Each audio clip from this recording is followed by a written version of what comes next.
안녕하세요. 네. 가끔 제가 보면 이렇게 눈이 옆쪽으로 이렇게 가 있는데요. 이게 왜 그러냐면 컴퓨터 이제 화면에 위에 캠이 있습니다. 그래서 그 캠을 보고서 얘기를 해야 되는데 또 이렇게 교재도 봐야 되고 슬라이드도 봐야 돼서 제 시선이 좀 이렇게 초점이 안 맞아도 이해해 주시기 바랍니다. 네, 그러면 이어서 제18분 일체 동관분에 대해서 공부하도록 하겠습니다. 지난 시간에 우리는 제17분 구경무화분에 대해서 공부했습니다. 마침내 끝끝내는 바로 실체가 없다라는 건데요. 바로 무화에 대해서 공부한 내용입니다. 부처님께서 재행이 무상하시다. 네, 항상 된 것이 없고 모두가 변해간다. 그리고 제법이 무아하다. 변해가는 것 중에 내 것이라고 할 만한 것이 없다. 일체가 계고하다. 그래서 내 것이 아니기에 괴롭고 고통스럽다. 라는 세 가지 법의 도장에 대해서 이야기한 부분을 새겨보면서 구경에는 무아라는 것을 공부했습니다. 오늘은 제18분 일체 동관분 일체를 모두 본다라는 내용입니다. 내용을 읽겠습니다. 수보리여, 그대 생각은 어떠한가? 열애에게 유관이 있는가? 그렇습니다, 세존이시여. 열애에게는 유관이 있습니다. 수보리여, 그대의 생각은 어떠한가? 열애에게 천한이 있는가? 그렇습니다, 세존이시여. 열애에게는 천한이 있습니다. 수보리여, 그대 생각은 어떠한가? 열애에게 해안이 있는가?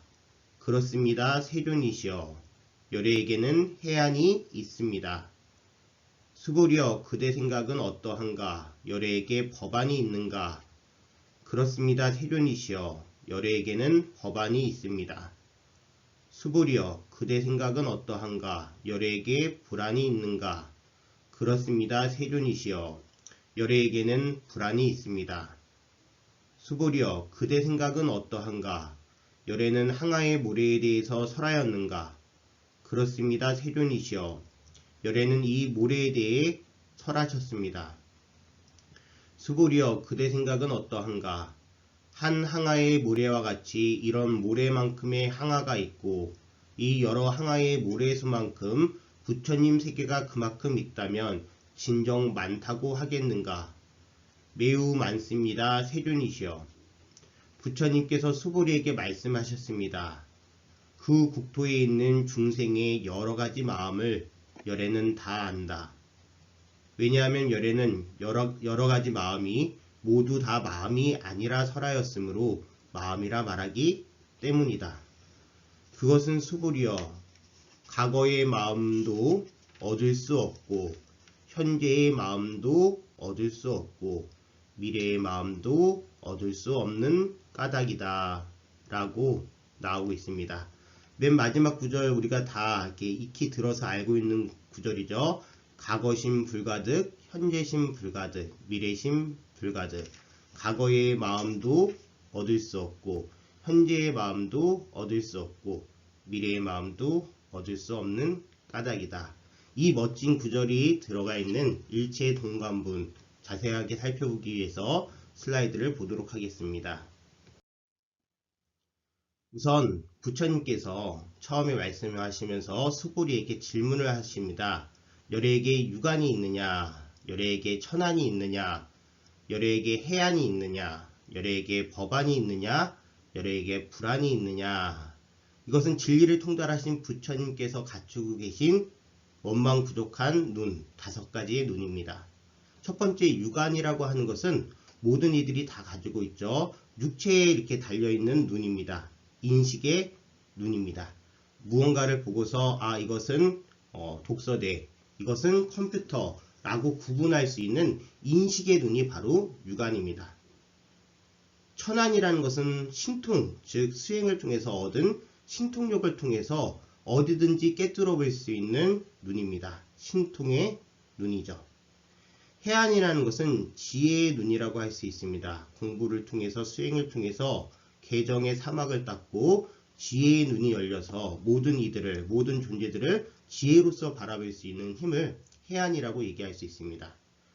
법안이라는 것은 우리가 지난번에 국영무화분에서 공부했죠. 일체법은 계시불법이다. 일체 모든 존재가 바로 부처님의 법, 부처님의 가르침이다 라고 얘기할 수 있는 진리의 눈입니다. 진리를 바라볼 수 있는, 여실히 바라볼 수 있는 그대로의 모습을 바라볼 수 있는 눈이 진리의 눈, 법안입니다. 그리고 불안이라는 것은 바로 부처님, 대자대비하신 자비라는 것은 무엇인가요? 자라는 것은 함께 기뻐할 수 있는 마음입니다.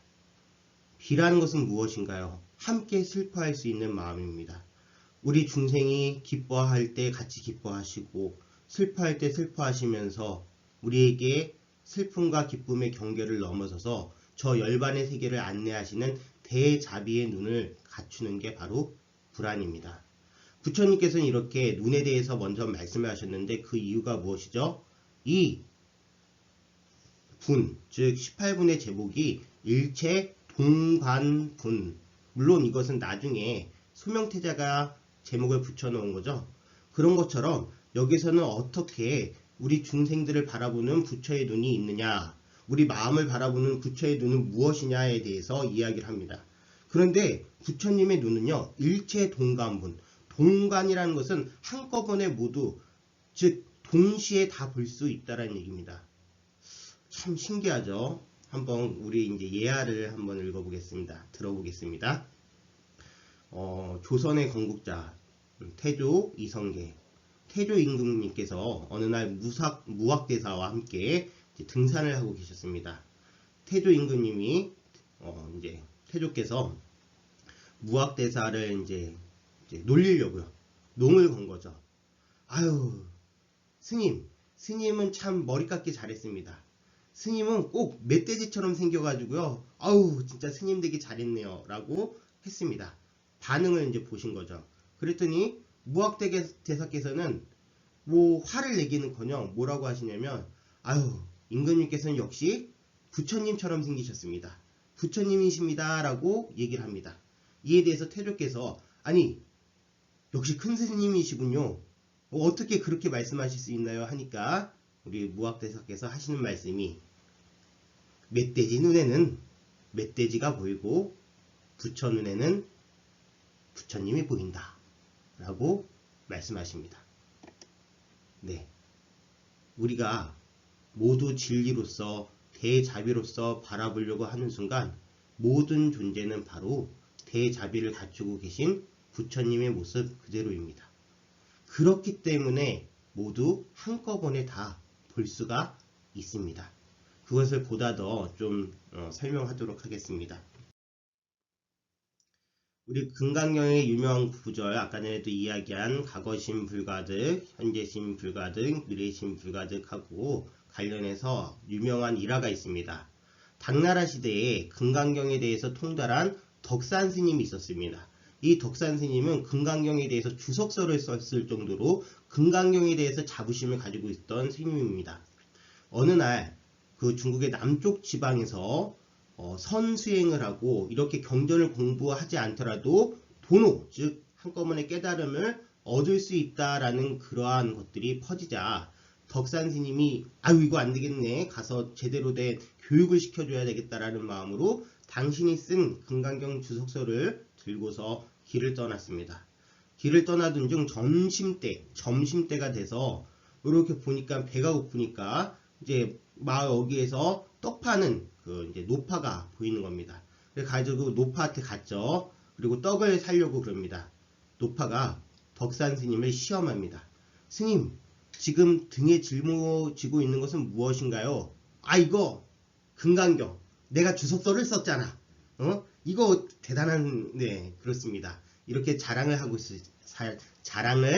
있을 때 노파께서 이렇게 얘기를 합니다. 스님, 그렇다면 제가 질문을 하나 할 테니까 그거에 대해서 맞히면 제가 떡을 그냥 드릴 것이요. 만약에 맞히지 못하면 떡은 없습니다. 질문해 보시게 라고 하니까 노파가 질문을 합니다. 스님, 금강경에 보면 과거심 불가득, 현재심 불가득, 미래심 불가득, 과거의 마음도 얻을 수 없고 현재의 마음도 얻을 수 없고 미래의 마음도 얻을 수 없다고 하였는데 스님께서는 어느 마음에 점을 찍으시겠습니까?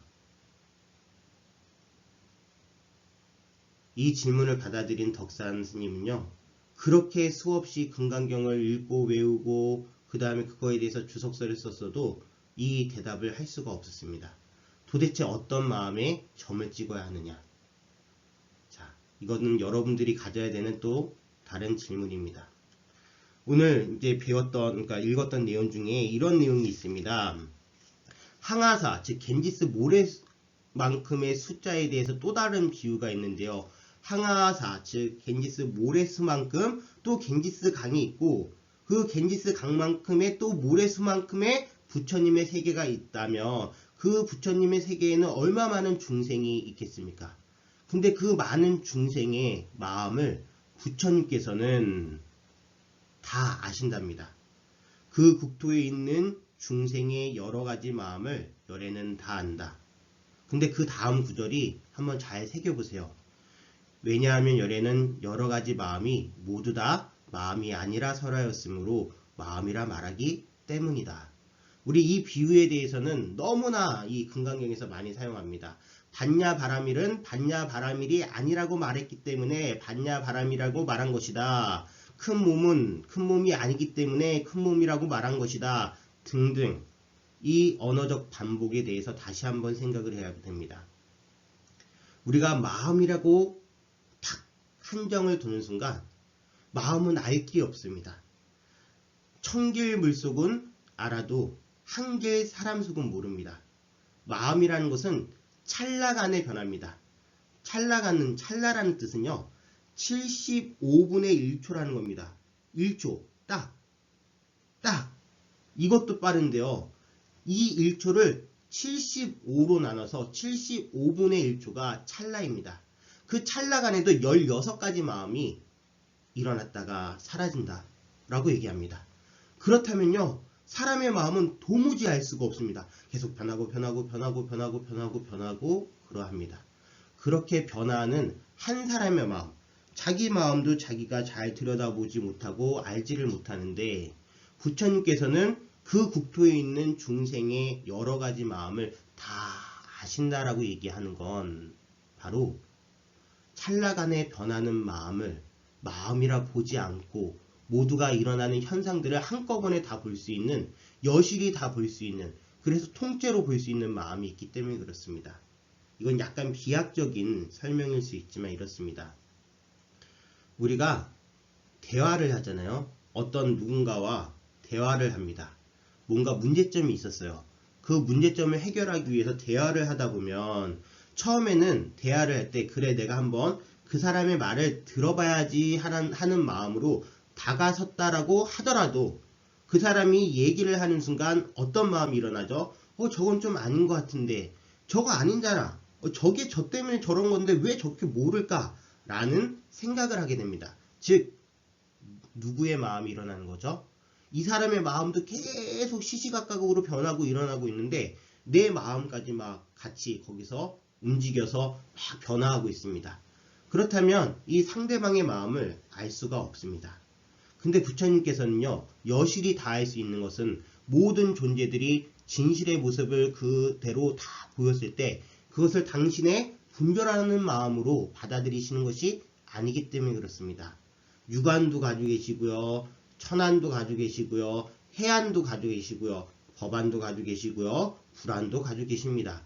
그 모든 눈을 통해서 일체를 모두 한꺼번에 볼 수 있는 힘, 그것이 바로 열애께서 갖추고 계신 힘입니다. 맨 마지막 구절 다시 한번 읽어보겠습니다. 그것은 수불이여 과거의 마음도 얻을 수 없고 현재의 마음도 얻을 수 없고 미래의 마음도 얻을 수 없는 까닭이다. 과거의 마음은 이미 지나가 버렸습니다. 미래의 마음은 아직 오지 않았습니다. 하지만 우리는 지나간 과거에 계속 얽매여서 삽니다.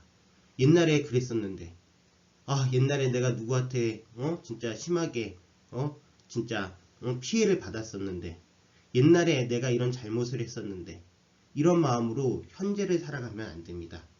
또한 미래에 내가 어떻게 될 것인가 걱정하고, 미래에는 이런, 우리가 보통 그렇죠. 잠을 자려고 이렇게 누워도 내일 일어날 일, 내일 모레 일어날 일, 10년 뒤에 일어날 일들을 막 머릿속으로 생각을 하면서 잊지도 않는 번뇌들을 만들어서 또 번뇌스러워합니다. 괴로워하고 고통스러워합니다. 또한 현재의 이 순간에도 현재의 마음을 오롯이 두지 못하고 빠르게 변화하는 그 마음에 끄달려가지고 한순간도 지금 이 순간에 집중하지 못하고 있습니다. 과거심 불가득이고, 현재심 불가득이고, 미래심 불가득입니다. 법구경 348 개송을 읽으면서 오늘 수업을 이제 마무리 지으려고 하는데요. 이렇습니다. 과거도 내려놓으라. 미래도 내려놓으라. 현재도 내려놓으라. 존재의 저 언덕을 건너서 마음이 일체에서 벗어나면 그대는 또다시 태어남과 늙음을 겪지 않으리. 여러분들, 우리 불교는 몇 가지를 믿죠? 첫 번째, 우리 불교대학 들어오면은 일주문 이제 지나면서 꼭 마음에 아로 새기라 라고 하면서 알려드리는 겁니다. 첫 번째, 인과응보를 믿겠습니다. 인과응보라는 것은 무엇이죠? 바로 우리가 어떤 일을 하면 그것에 따라서 책임을 져야 되는 결과가 생긴다는 겁니다. 선업에는 선업의 결과가, 악업에는 악업의 결과가 따른다는 것을 굳게 믿는 것. 그래서 선업을 지으려고 노력하는 것이 인과응보를 믿겠습니다 라는 겁니다. 두 번째, 인과응보를 믿기 때문에 10선, 10가지 착한 업을 닦아야 된다는 얘기입니다. 10가지 착한 업에 대해서는 우리가 예전에 배웠고요. 또 지난 시간에 업에 대해서 이야기하면서 신구의 삼업 얘기할 때 10가지 악업과 비교되는 10가지 선업, 착한 업에 대해서도 간략하게 언급했습니다. 자, 그리고 나서 10선을 닦겠습니다. 마지막으로 기필코 성불하겠습니다 라고 우리가 일주문을 건너면서 마음에 새겨야 된다라고 배웠습니다. 우리 불교는 윤회를 믿습니다. 윤회요. 다시 오는 거요. 반복이요. 생의 반복이요. 그런데 한번 생각을 해보세요. 우리가 윤회하려고 하는 종교인가요? 아닙니다. 우리는 윤회를 벗어나려고 하는 종교입니다. 그래서 어떤 분들은 막 참된 나, 진화, 영원한 나 이런 거를 아직도 상정하시는 그 불교를 믿는 분들이 있어요. 그런 분들은 윤회를 믿되 윤회를 벗어나려고 하는 것이 아닙니다. 불교는 윤회를 벗어나려고 하는 종교지 윤회를 믿어서 끝까지 윤회하려고 하는 종교가 아닙니다. 목적 자체가 다릅니다. 네. 그래서 결국에는 과거도 내려놓으라. 미래도 내려놓으라. 현재도 내려놓으라. 그래야 저 존재의 저 언덕을 넘어서 마음이 일체에서 벗어나서 그대는 또다시 태어남과 늙음을 겪지 않는다고 얘기합니다. 윤회를 벗어난다고 얘기합니다. 자, 오늘 이렇게 일체 동강분, 일체를 모두 본다. 그 일체를 보는 마음은 마음이 아니라고 여기는 까닭에 그 마음을 다 볼 수가 있는 겁니다. 내 분별하는 마음이 일어나지 않고 대자비의 눈으로 모든 법이 바로 부처님의 법임을 알았을 때 보일 수 있는 그런 법입니다. 네, 여러분들 오늘 수업은 여기서 마치도록 하겠습니다. 다음 시간에 뵙도록 하겠습니다. 감사합니다.